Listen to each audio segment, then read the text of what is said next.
Hoje não está escrito um programa todo especial sobre a lei de Deus.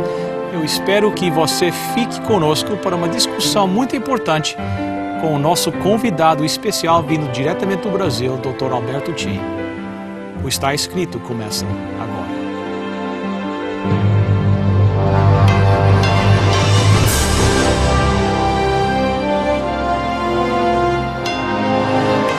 Venceu a prova do tempo. O livro de Deus, a Bíblia. Ainda relevante neste mundo complexo. Está escrito, partilhando mensagens de esperança ao redor do mundo.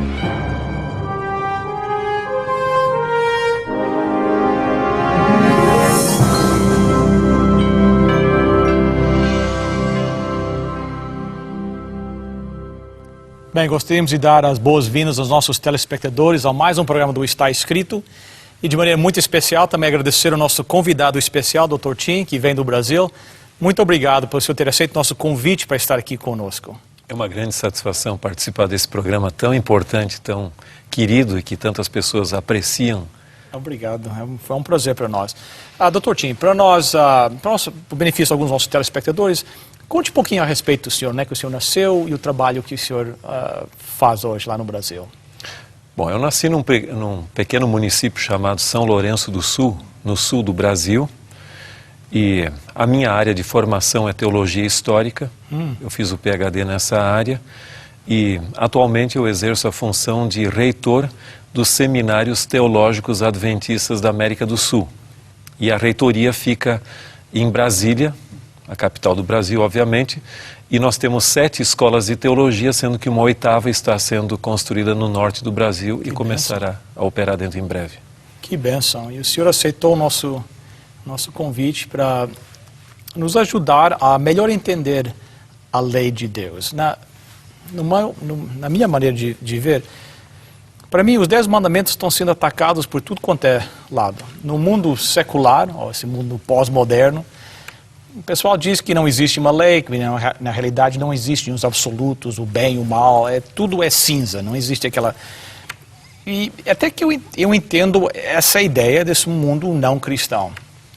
Mas parece que até mesmo dentro do mundo cristão, existem cristãos que estão dizendo que ou a lei de Deus foi abolida, ou que nós não precisamos obedecer a lei, que nós somos salvos pela graça, então a lei não tem nada a ver. E eu achei importante que nós convidássemos o senhor para nos ajudar a entender melhor, dentro de um contexto bíblico, o propósito da lei de Deus. E por que tem? E será que a obediência à lei, o nosso comportamento, ainda tem algum valor no dia de hoje? E por isso é que o senhor está aqui para nos ajudar. É um prazer.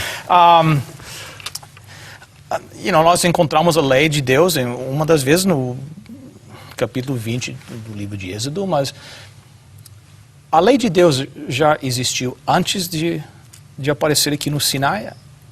A lei de Deus sempre existiu? Ou será que isso foi uma invenção desse momento para Deus criar uma ordem no povo? O que o senhor nos explicaria sobre isso? Veja, há pessoas que argumentam que a lei teria iniciado ali no Sinai para os judeus. Mas, voltando a essa questão que você mencionou inicialmente, que é a questão de que nós não temos lei e que a lei não é necessária. Uma das melhores formas, como disse uma vez um teólogo, de se entender a importância de algo é negar aquele algo. Vamos supor o seguinte, a lei diz não matarás. Então quer dizer que agora eu estou liberado para matar seres humanos? Lógico.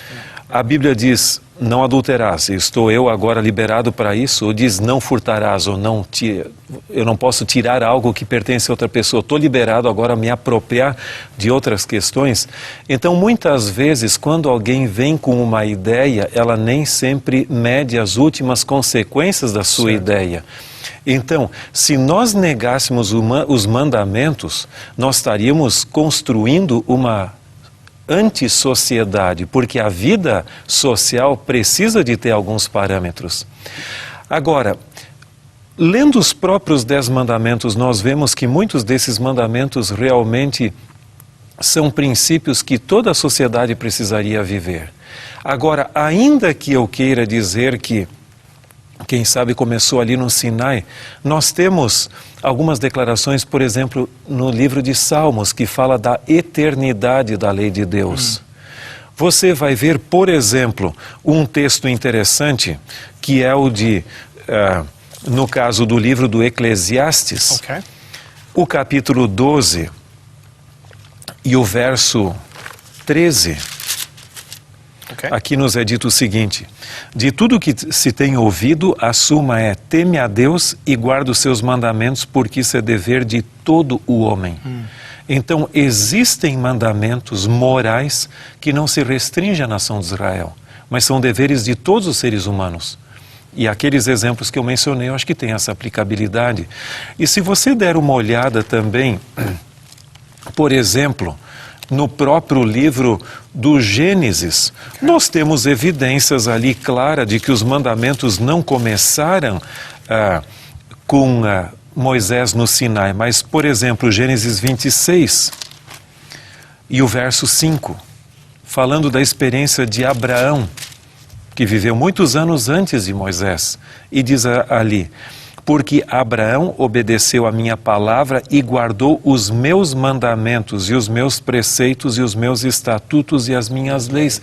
Então temos evidências no próprio texto bíblico que apontam para a existência de mandamentos e leis anteriores ao decálogo sendo proclamado no próprio Sinai. Agora, o pós-moderno diz, mas na realidade, o pós-moderno diz assim, mas será que é preciso uma lei para dizer não matarás, para nós sabermos que matar é errado? Ou não roubarás? Será que é preciso essa lei? O mundo inteiro não sabe que roubar é mal e matar é errado? Será que é preciso uma lei para nós sabermos isso? Veja, é interessante, isso são evasivas que eu uso, ou que a pessoa usa para poder se ver livre da lei de Deus. Mas em realidade, se com a lei sendo conhecido, nosso mundo já enfrenta problemas muito sérios, imagine se a lei não existisse. Toda a sociedade tem uma lei. Agora, se nós argumentarmos contra a lei, nós estamos promovendo o que se chama de anarquismo. E aí, eu não sei a que ponto a nossa sociedade vai chegar. Se com a lei já é difícil, quanto mais sem ela. Agora, nós temos que reconhecer alguma coisa, que cristianismo é a religião da restauração dos valores absolutos da fé. Há coisas que não mudam, que existem. Se Deus é um só, a sua lei também deve ser uma só. Certo. E ele deve ter uma vontade expressa. Agora, quando eu digo que não preciso de lei, que é uma expressão do caráter de Deus, eu estou também negando a própria existência de Deus. Certo. Num mundo onde temos muitos deuses e muitos senhores, podemos também ter muitas leis conflitantes. Aliás, os terroristas que atacaram Nova York no dia 11 de setembro, para eles estavam seguindo uma lei deles. Naquele ataque que matou 3.000 pessoas em Nova York, para eles estava certo. Para o resto do mundo estava errado. Mas para eles pensavam que estavam certos. Não resta dúvida, se nós queremos ter um mundo melhor e queremos realmente construir uma sociedade justa, nós precisamos de ter uma lei moral que seja aceita universalmente. Agora, se a minha lei é uma e a sua lei é outra, e quem sabe de algum de nossos telespectadores tiverem uma outra lei, a sua lei pode ser preservar a vida, mas a minha lei é tirar a vida. Lógico. Então nós nunca vamos chegar a um ideal em termos de valores morais. E realmente os 10 mandamentos são o padrão, o resumo praticamente, e o texto bíblico até chama essa de lei do amor.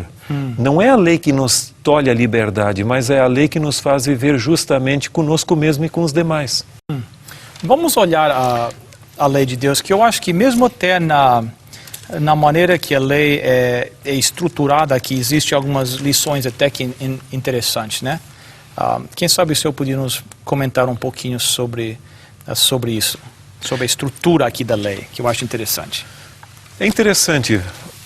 Indo um pouquinho no contexto, você sabe que o povo de Israel era cativo no Egito.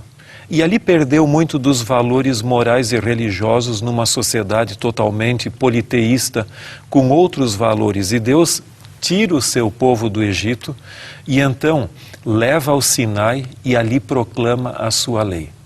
Algumas pessoas creem, ou pelo menos acreditam, que os 10 mandamentos têm um teor legalista. Ou seja, que é uma lei da negação, porque muitos dos mandamentos começam com não, não, não. Então que nos tolhe a liberdade, mas não é o caso. É interessante que em Êxodo 20, onde aparecem os 10 mandamentos, nós temos os 2 primeiros versículos que normalmente são deixados de fora quando se lê a lei. Certo. Mas essa é a pequena introdução aos 10 mandamentos, onde nos é dito: então falou Deus todas estas palavras: eu sou o Senhor teu Deus, que te tirei da terra do Egito, da casa da servidão. Então, em primeiro lugar, Deus proclama a sua salvação. Ou, em outras palavras, ele relembra a salvação que já foi operada anteriormente. Deus primeiro salvou o seu povo do Egito, traz para lá e agora ele proclama a sua lei. É interessante que há um grande teólogo alemão já falecido chamado Gerhard von Rath, e ele comentando na sua teologia do Antigo Testamento o Deuteronômio, porque o livro do Deuteronômio é a repetição da lei de uma forma oral.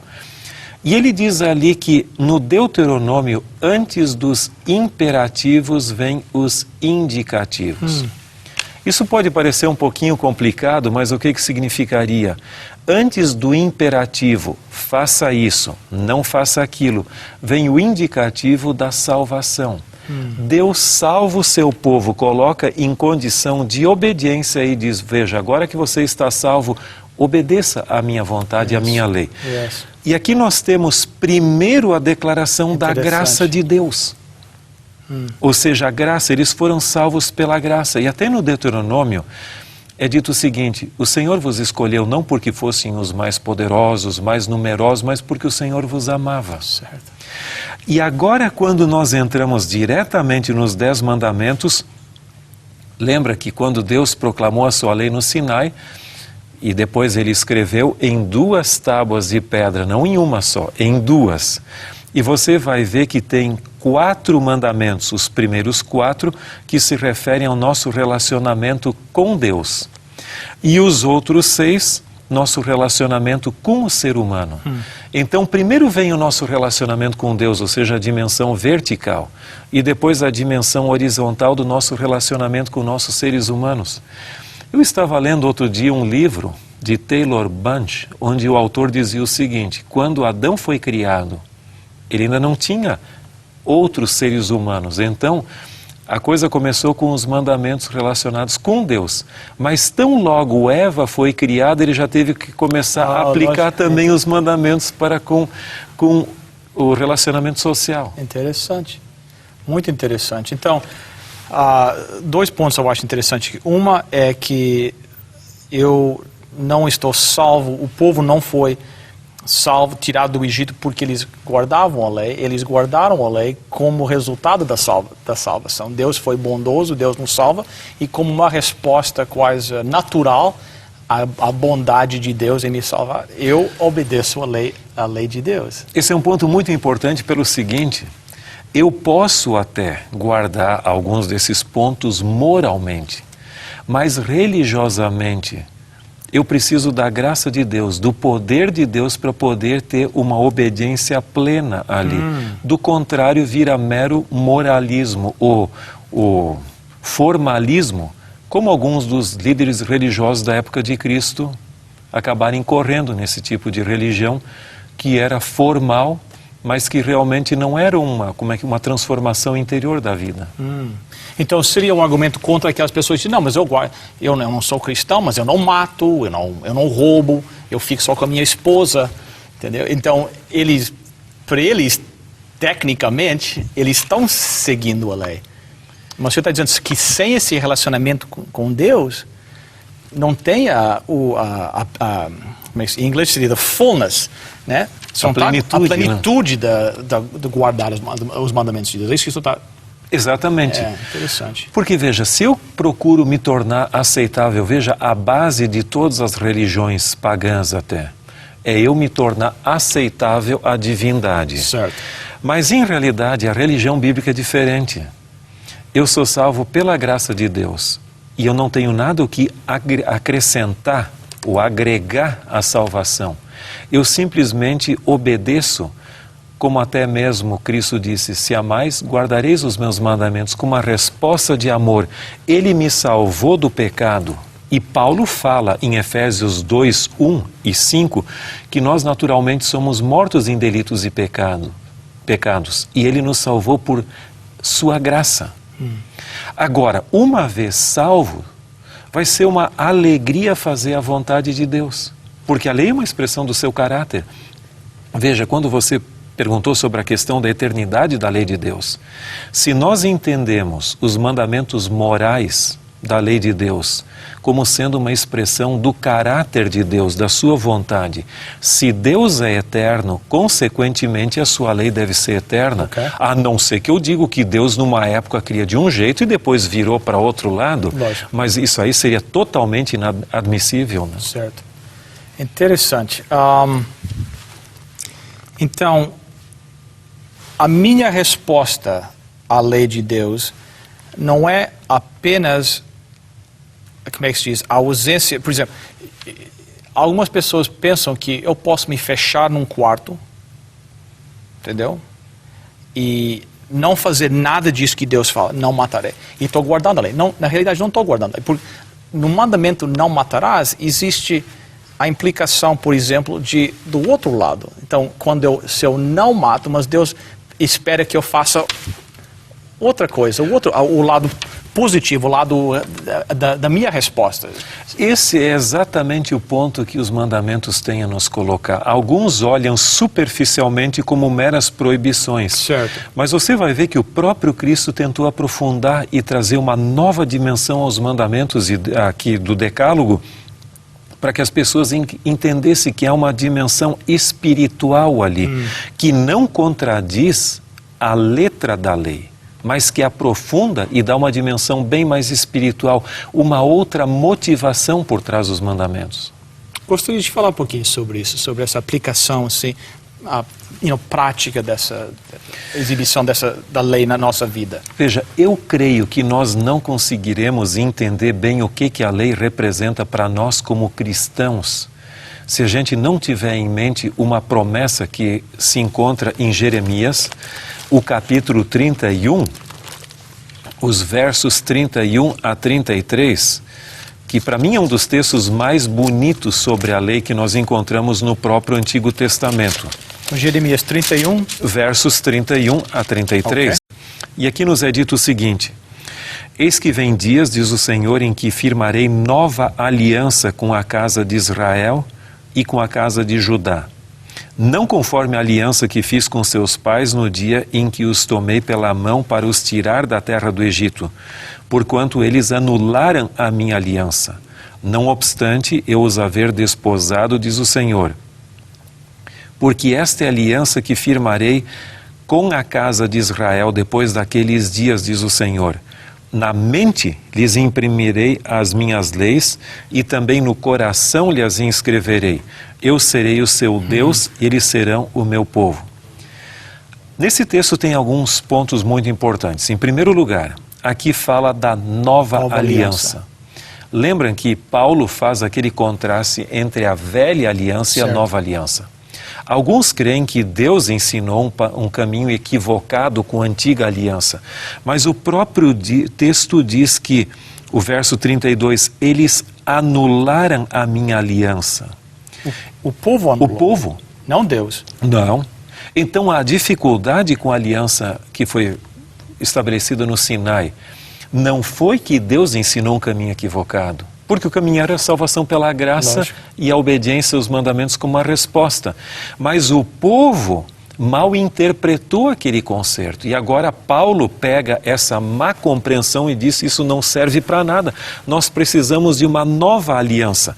Só que a pergunta é, essa nova aliança que até é prometida aqui, nesse texto, verso 31, essa nova aliança seria uma aliança sem lei? Existem hoje muitos cristãos que dizem o seguinte, que temos a dispensação da lei, o Antigo Testamento, e a da graça, o Novo Testamento, como se no Antigo Testamento houvesse lei sem graça. Certo. E o Novo Testamento, graça sem lei. Isso é uma contradição terrível, porque em realidade a nova aliança também teria uma lei. Certo, lógico. E aqui o texto bíblico diz ali, aquela mesma lei, não outra lei, a própria lei lá do Sinai, que foi escrita em tábuas de pedra, haveria de ser escrita agora internalizada ou interiorizada, como quiser, na mente e no coração. E veja, esta promessa de Jeremias aqui, ela é cumprida por Cristo no Sermão da Montanha.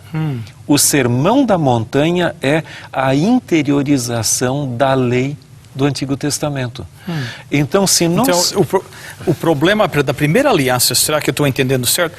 Era exatamente que não estava escrito na mente deles nem no coração. Era uma obediência externa e não internalizada. Mero formalismo, exatamente aquilo que você falou. O indivíduo vai lá e diz, eu não mato, eu não roubo, estou cumprindo a lei. Sim, mas ficou simplesmente algo exterior, quando o coração mesmo não seguia o que deveria ser. Desculpa, eu interrompi o senhor. Não, mas muito apropriado. Vamos abrir a Bíblia ali no Sermão da Montanha, que é Mateus capítulo 5 em diante, onde nós temos o início do sermão, que vai até o capítulo 7, seria o capítulo 5, 6 e 7. Veja, Jesus fala ali das bem-aventuranças no início. E aquilo é exatamente, para nós parece ser tão confortador, mas é uma pancada, assim dizendo, no formalismo religioso. Bem-aventurados os limpos de coração, o verso 8 ali. Então Jesus está falando não do exterior, do interior. Tudo bem que vocês estão limpinhos por fora, mas o que precisa é limpar o interior. Exatamente. E quando você vai no verso 17, Mateus 5, 17 é dito, não penseis que vim revogar a lei ou os profetas, não vim para revogar, vim para cumprir. Porque em verdade vos digo que até que o céu e a terra passem, nenhum i ou um tio jamais passará da lei, até que tudo se cumpra. E aí continua. Agora, quando você for ver, aqui está o princípio. Jesus mesmo diz, eu não vim abolir a lei, eu vim cumprir, ou seja, ainda dá maior força. E por incrível que pareça, ele passa a citar mandamentos. Alguns, daquilo que se chama lei de Moisés, mas pelo menos dois deles, em termos de ilustração, tirados do próprio decálogo, ou dos 10 mandamentos. Veja o verso 21. Ouvisse que foi dito aos antigos, não matarás, e quem matar estará sujeito a julgamento. Eu, porém, vos digo. Alguns leem essa expressão, eu, porém, vos digo, é como Jesus está eliminando. Eliminando o primeiro, ok. Não. Ele parece estar acrescentando, né? Exatamente.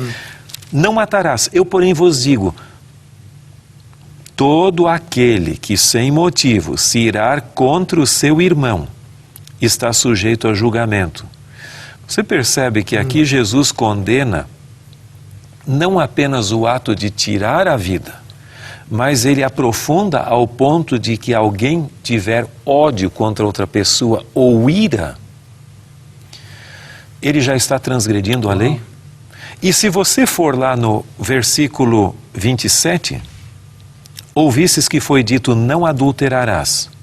Tá bom, eu não vou adulterar com a pessoa. Mas o verso 28 diz, eu porém vos digo.